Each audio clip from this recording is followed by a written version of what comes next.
How to suspension trainer single leg squat. 1. Setup. Adjust the suspension straps so the handles hang about waist height.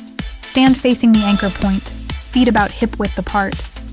Hold the handles lightly with both hands, elbows bent close to your sides. 2. Starting position.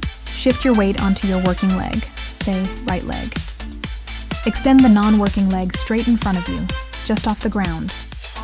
Keep your chest lifted and core braced. 3. Lowering phase. Slowly bend the standing leg, sending your hips back and down. Keep your extended leg straight and elevated. Use the suspension straps for balance and light support, not to pull yourself up. Lower until your hip is just below the knee line, or as far as your mobility allows.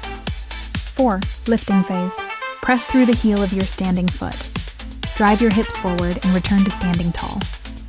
Keep the opposite leg extended forward the entire time. 5. Repeat. Perform 8 to 12 reps per side, 2 to 4 sets depending on your level. Muscles worked in suspension trainer, single leg squat. This exercise is a unilateral strength and balance movement that challenges multiple muscle groups. Primary muscles, quadriceps, main driver in straightening the knee. Gluteus maximus, hip extension as you stand up. Hamstrings, assist in hip extension and stability. Secondary muscles, calves, gastrocnemius and soleus, stabilize the ankle. Hip flexors, on extended leg, hold the non-working leg out. Core muscles. Thanks for watching. Please check my next video.